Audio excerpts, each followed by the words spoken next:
Hey guys, it's Emma Beckstead. I am Sister Beckstead's daughter, coincidentally, and Mary's sister, among other things. And I'm gonna show you how to make some pizza. So, I didn't invent this recipe, I just found it on the internet, but I've tried multiple ones, and this one's my favorite, and I've made it lots and lots of times, and it always works out. So, it's pretty easy. Just get a good sized mixing bowl. And I already measured most of the stuff out because time's valuable. But first you're going to put in your warm water. And I think my mom's going to post this recipe for you so you don't have to write everything down. But just in case, it's 1 cup of water if you're making a little bit. If you want to make enough for 6 people, then you're going to times it and a half. And then you're going to put in 2.5 tablespoons of honey. That's the times and a half version. You could also just do 1 tablespoon of honey if it's like for you and one other person or something. But it's just going to take a second because honey is slow.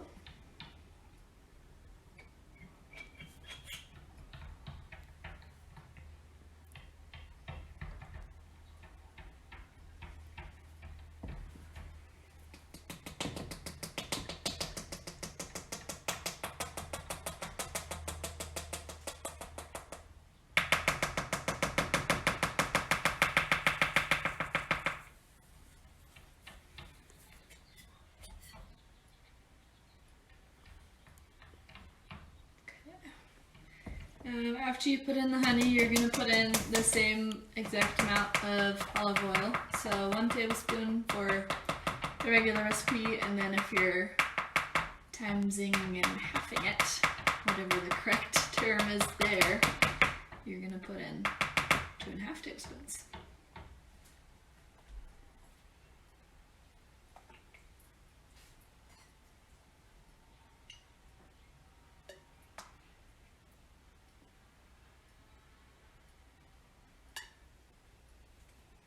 Okay, then you're going to put in the same amount of yeast, which is nice if you're like a person that can memorize stuff. Then this is an easy one to memorize because most things are the same amount.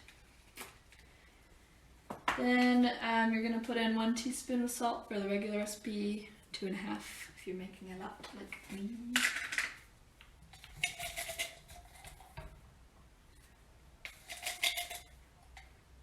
And I just kind of eyeball how much is a half, but just kind of how I do things. So if you want to be precise, then you should do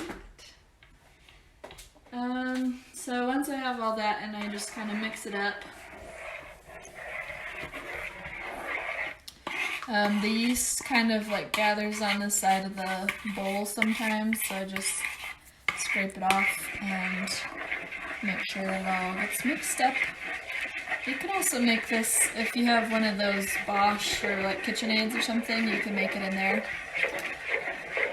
But I just do it this way. It's not too hard.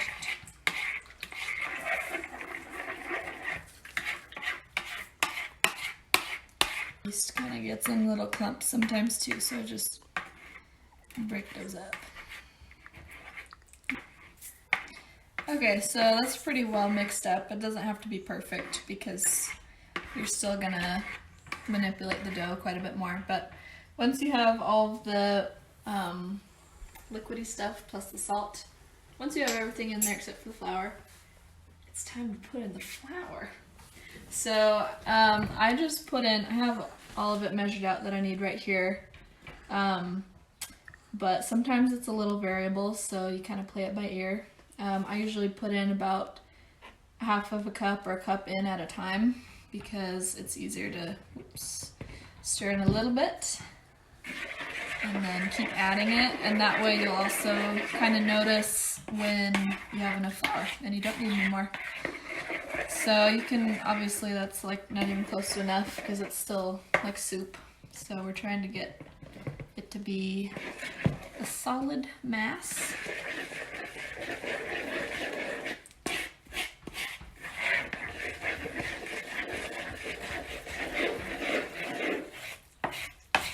clumpy and wet, so we're going to keep adding it.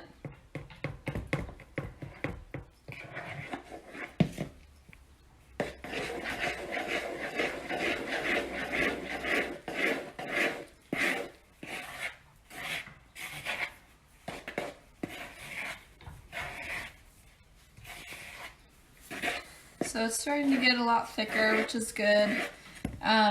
Ultimately, we want it to be thick enough where you can mold it in your hands without it leaving a bunch of like sticky stuff on your hands.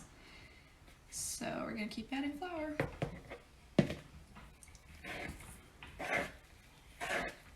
And I'm just kind of like scraping with my spoon flour off the side of the bowl, but pretty soon here I'm gonna ditch the spoon and just start using my hands because I'm not really like mixing it all together. I'm just trying to incorporate the flour, which is a little tricky with a spoon.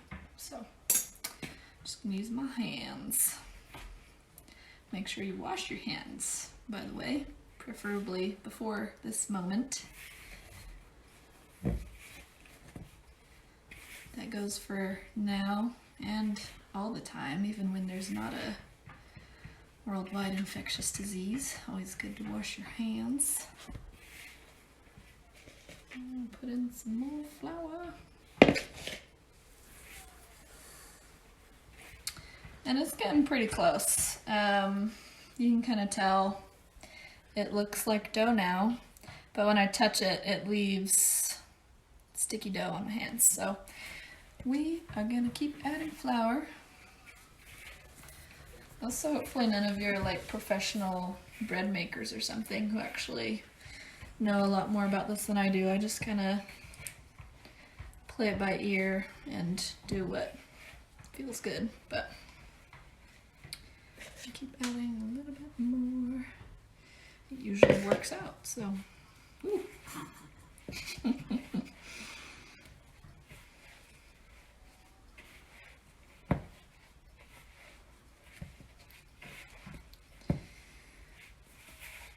Still a lot of dough on the sides of the bowl and on the bottom, so I'm trying to get all of that in there.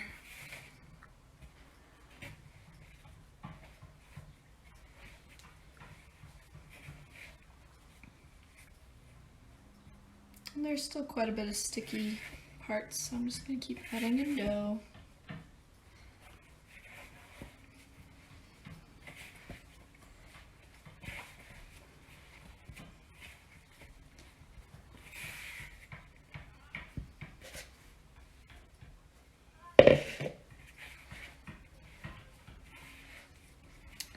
Okay, that's probably about right. Now I'll just try and knead this. So if you're using a KitchenAid or a Bosch, you can do it for like 2 or 3 minutes. If you're doing it by hand like this, then you probably want to do it maybe more like 5. But you just grab the dough, and there's probably a technical right way that you're supposed to do it, but I just like punch holes in it and fold it in half, and try and get in the flour that's gotten stuck on the side of the bowl. So it's starting to look pretty good, I think. You want it to be able to like ball up. So we're getting really close. I've been kneading it for a few minutes now. So yeah, the thing I said earlier about 5 to 6 minutes might not actually need to be that long. It's hard to say. This is probably getting pretty good. So I'm gonna stop.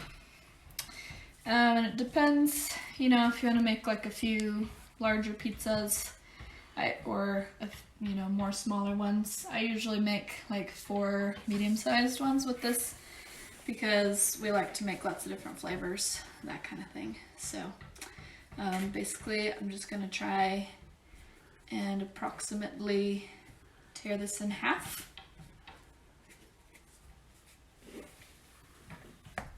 And then tear each ball into another half.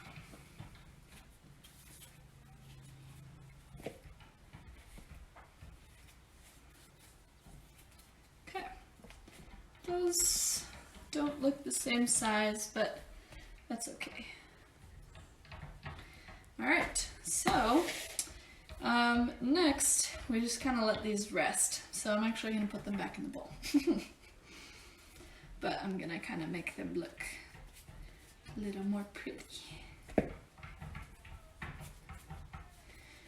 And then we let these rise for 10 minutes, so I'm just going to put like a dry hand towel, a clean one, on top of this so it's covered, and then we wait 10 minutes and then they'll be bigger. Science.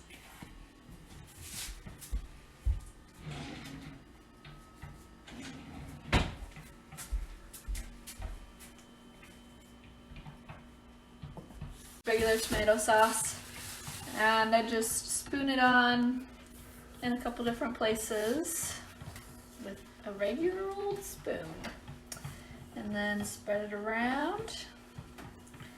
You don't really need like too terribly much, so the pizza dough is gonna poke through a little bit, and that's fine. I usually leave a little bit of empty crust on the outside because that's how pizza usually is, but the beauty of this is that you can do it however you want. So, don't let me stop you.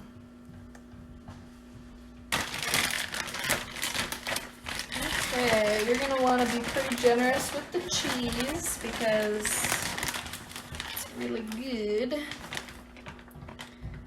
Unless you don't like cheese, then you probably won't want to be as generous. I just kind of grab a handful and sprinkle it on. Not really any rhyme or reason.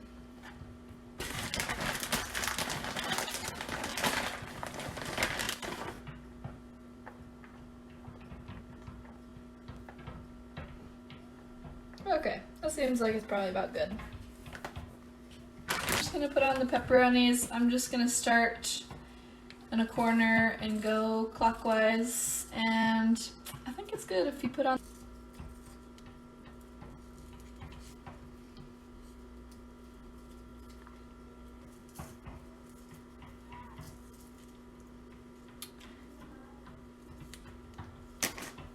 Okay. So the pizza's all done. So now you just put it in the oven according to the instructions. I think it's 475. Yeah, 475. You just put it in for 8 to 10 minutes. Just kind of check once the crust is like kind of a light golden color, then it's usually ready to come out. But use your best judgment. It's been about 9 minutes. And this is the pizza. I think it looks pretty good. The crust is a little bit brown, but not too brown. So, tricky thing with pizza is that you're not totally sure until you eat it, but we're gonna go with it. So, have fun. Okay. I don't know how to describe it. Like it's some. How is it? Good? Oh, it's good. No. Mmm, delicious. It's pretty good.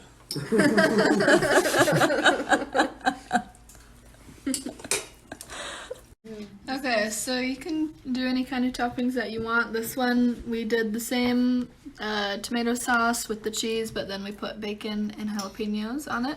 You cook the bacon first. And then over here, we already started eating it, but that has the tomato sauce, the cheese, and then it has sliced tomatoes and basil and a little bit of olive oil drizzled on top.